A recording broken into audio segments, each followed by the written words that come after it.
तक आपने पढ़ा था कि आम ले लो आम।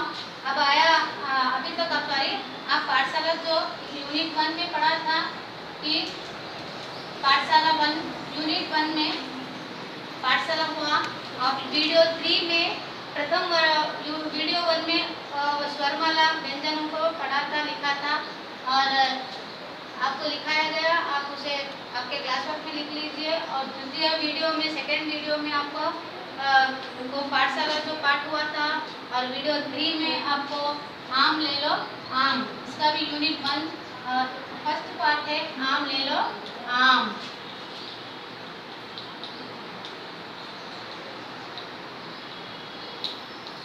आम ले लो आम। बच्चों इस पाठ में आपको देखिए कौन सा चित्र दिखाई दे रहा है। बच्चों आपको इसमें अनार, आम और आम का पेड़ और अनार के दाने बच्चों देख रहे हैं आप इसे। तो इस तरह से चित्रों को आप पहचान लीजिए और इस चित्र को आप आपके बुक में यानी नोटबुक में लिख लीजिए और उसका नाम आपको नीचे लिखना चाहिए। अनार, आम, ब्रैकेट में आप आम लिखिए, यहाँ पर आपका पेड़ है और अनार के दाने। इस तरह से आपको आपके बुक में लिख लेके ड्राइंग करना चाहिए। तो बच्चों यहाँ पर आम ले लो आम कैसे के यहाँ पर दिया है चित्र में आपको।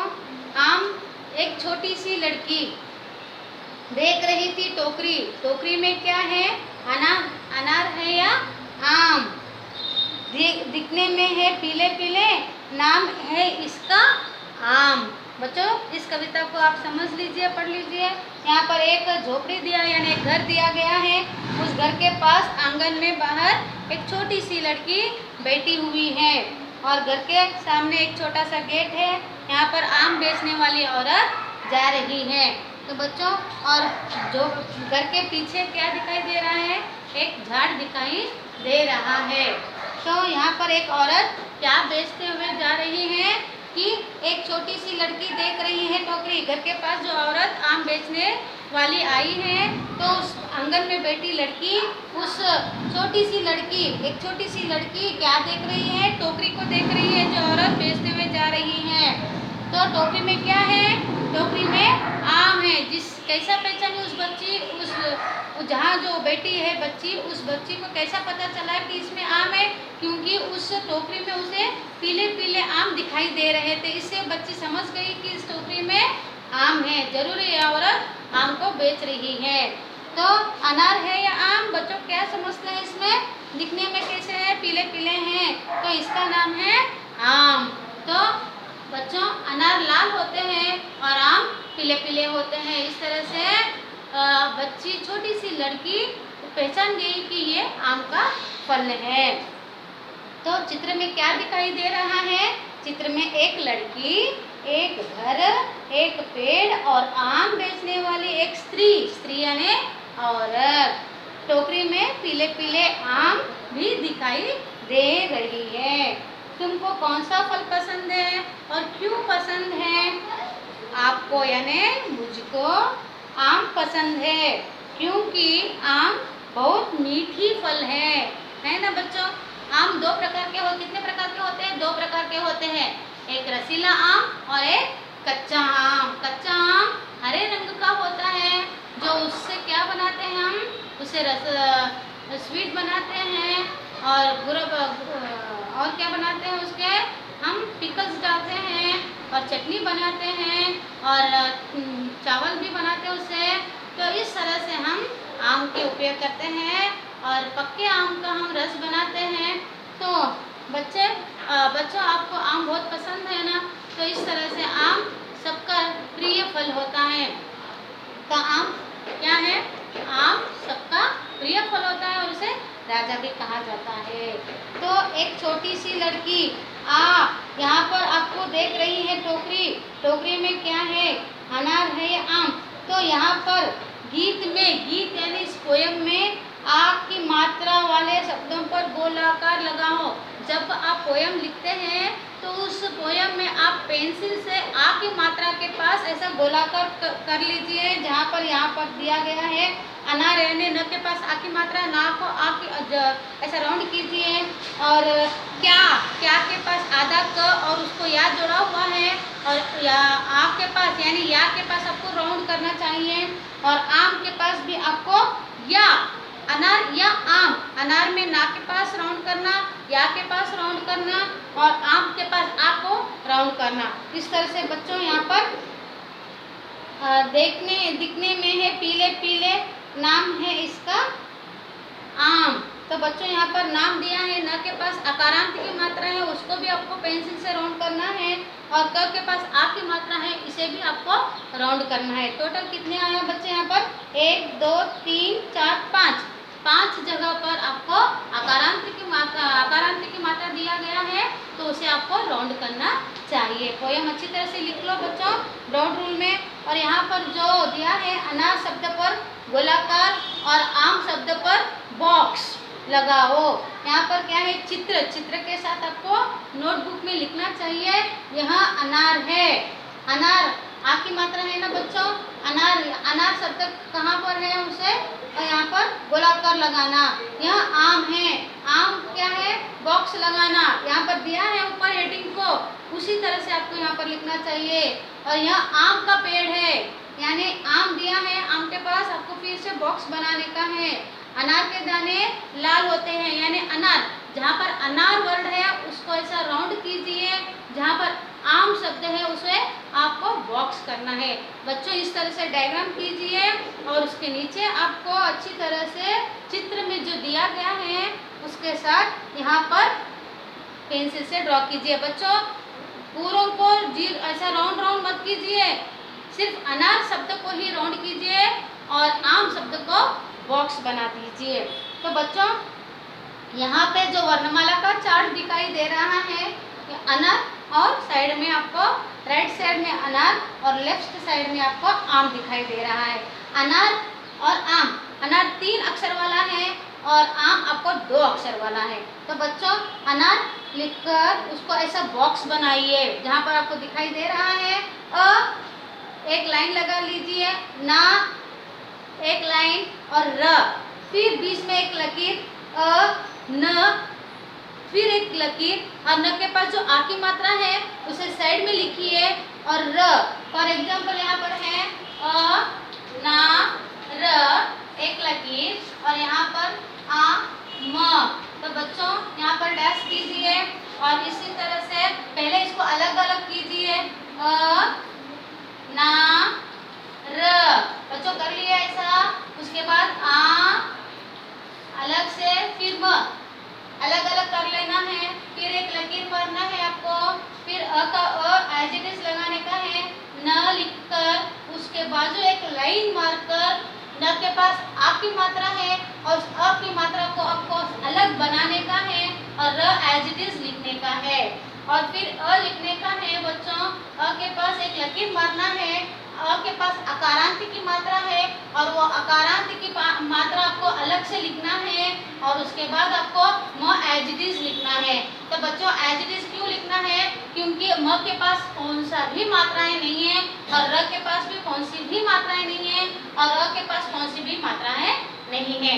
और यहाँ पे सिर्फ ना और आ, इसमें ही आपको आकारांत की मात्रा दिखाई दे रही है और उसे आप यहाँ पर इसको अलग बना दीजिए, जैसा अलग से मैंने आपको यहाँ पर बोर्ड पर लिखा है।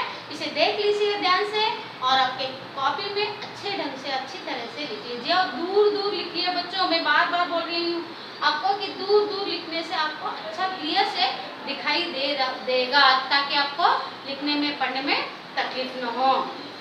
तो बच्चों यहाँ पर दिखाई दे रहा है आपको चित्र में, तो इस तरह से आपको एग्जाम में आएगा और आपको आसानी से आगे के लेसन में भी लिख सकते हैं। और उसके बाद आपको यहाँ पर व्यंजन, स्वरमाला और व्यंजन को इस ढंग से दिया है, अ आ ई उ रू ए ऐ ओ औ अम अहा, क ख ग घ न, च छ झ झ न, ट ट ड ढ न, प त थ द ध न, प फ ब भ म, य र ल व श श स ह, क्षत्रज्ञ। तो बच्चों अभी अपने वीडियो 1 में शतरंज को जो अलग से संयुक्त अक्षर में लिखा था, ठीक उसी तरह से आपको भी इस तरह से लिखना चाहिए। व के पास ही ह आना, तो इस तरह से यहाँ जो अनार आम शब्द है, उस अनार आम शब्द को इस तरह से आप स्वरमाला में और व्यंजनों में ढूंढकर कहाँ पर है गोलाकार यहाँ पर ना कहाँ पर है न, और यहाँ पर र ना र, यानी न के पास आ की मात्रा नहीं है, लेकिन यहाँ पर है ना अकारांत की मात्रा। जो 12 खड़ी में अकारांत की मात्रा अपन सेपरेट लेते हैं, तो वही मात्रा आकारांत की मात्रा पर न के हिसाब से लगाने के बाद वो ना बन जाता है ना र। और आ तो एज इट इज रहता है, इसे तो मात्राएं जुड़ी हुई है, तो आ और माँ कहाँ है व्यंजन में, ऊपर स्वर में आ है और व्यंजन में म है। तो इस तरह से यहाँ पर गोलाकार बना लिए और म के पास भी गोलाकार बना दीजिए, और इजिकल टू ये अनार और आम शब्द बन गया। बच्चे समझ में आया? स्वरमाला और व्यंजनों में से अपन इसको कौन से शब्द को मात्रा द्वारा निकाले, अपन अनार और आम को निकालिए। और उसके बाद ई, बड़ी ई की मात्रा में हम वर्ण को बोलो और संख्याओं के अनुसार जोड़कर शब्द बनाओ। यहाँ पर अ गोलाकार बना है, ना गोलाकार, र गोलाकार, आ गोलाकार और म गोलाकार, 1 2 3 4 5। तो इस तरह से आकारांत की मात्राओं के शब्द आपको लिखना चाहिए। वर्ण 3 में क्या दिया है, कौन सा है? वर्ण 3 में र है। वर्ण 5 में कौन सा है? म है। वर्ण 1 में कौन सा है? अ है। इस तरह से बाजू आंसर्स लिख लो। अनार आम के इस तरह से पहले डाल दो, अनार आम, अ1 ना 2, र3 आ4 म5, ऐसा एक के नीचे एक नंबर्स डाल लो। और उसमें पहला थर्ड में कौन सा अक्षर है और प्रथम में कौन सा अक्षर है, फिफ्थ में कौन से नंबर पे कौन सा वर्ण है, इस तरह से बाजू आपको दिया गया है। ठीक तरह से देख लो और लिख लो अपने कॉपी में। और वर्ण 2 और 5 में कौन सा है? ना। वर्ण 2 में कौन सा नंबर का कौन सा वर्ण है? ना। और 5वें में म, इजिकल टू नाम। और वर्ण 5th नंबर में क्या है? आ। 4th नंबर में कौन सा अक्षर है? आ। और 2nd में कौन सा है? ना, आना, ऐसा इजिकल टू आना। और 6th नंबर में वर्ण 5 में कौन सा है? म। नंबर 5 पे कौन सा नंबर आपको वर्ण दिया गया है? 5। और नंबर 2 में ना, मना, इजिकल टू मना। तो इस तरह से आपको इसको अलग बनाना है और पढ़ना है, तो इस तरह से शब्द बन जाते हैं। बच्चों में से आपको वीडियो 1 में पहले ही बता चुकी हूँ कि स्वर और वर्ण को 12 खड़ियों के साथ लिखने से आपको इस तरह से शब्द मिलते हैं, और शब्द से आपको वाक्य बनता है, और वाक्य से आपको टेक्स्ट बुक्स में जो स्टोरीज है, कविताएं हैं, हिंदी पढ़ने को आता है। तो बच्चों आप सिर्फ यही नहीं बल्कि आप खुद वर्णों को और व्यंजनों को लिखकर आप अलग अलग 2 अक्षरों वाले या 3 अक्षरों वाले शब्दों को बनाकर लिख सकते हैं। समझ में आया बच्चों? तो आप ये सब आपके कॉपी में लिख लीजिए। यहाँ पर दिया है ना, मात्राओं जोड़ो और लिखो अ न म र, यानी उदाहरण आना मारा। इस तरह से आप ओन भी क्रिएट कर सकते हैं और लिख सकते हैं, ना बल्कि टेक्स्ट बुक्स में लिखो, देखकर आपकी कॉपी पे लिखो, और लिखने के बाद आप इसे समझ लीजिए और खुद आप ऐसे 2 अक्षर वाले या 3 अक्षर वाले शब्दों को आप खुद ओन से क्रिएट करके लिख सकते हैं। समझ में आया बच्चों अच्छी तरह से? तो यहाँ पर खाली रिक्त स्थान में फिल इन द ब्लैंक से एक चित्र दिया गया है बच्चों। एग्जाम में इसी मॉडल का आपका आएगा पेपर में। लड़का डैश खाता है, लड़का यहाँ पर क्या खाता है? चित्र को देखकर वहाँ पर आपको चित्र मिलेगा, जो भी है, फल है, बनाना है, आपको यहाँ पर दिखेगा, या सब्जी है या फ्रूट्स है, जो भी आपको यहाँ चित्र में दिखाएगा। और चित्र देखकर आपको पहचाना है कि यह लड़का डैश खाता है। लड़का क्या खाता है? आपको क्या दिखाई दे रहा है? आम। वेरी गुड, आम दिखाई दे रहा है ना? तो लड़का आम खाता है। डैश में क्या फिलअप करना आपको? आम। चित्र को देखकर आपको आम लिखना चाहिए। अनार के दाने लाल होते हैं, डैश। यहाँ पर क्या है? फ्रूट्स है। इस फ्रूट्स को देखकर आपको डैश के दाने लाल लाल हैं।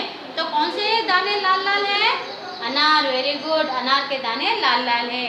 तो इस तरह से जो भी आपको परीक्षाओं में यानी एग्जाम में चित्र देता है, तो उस चित्र को देखकर आपको वहाँ पर सेंटेंस में जो फिलअप रहता है, फिल इन द ब्लैंक्स, उस चित्र को देखकर आपको उस फिल इन द ब्लैंक्स में फिलअप करना है। बच्चों समझ में आया स्टोरी आम ले लो आम? ठीक है।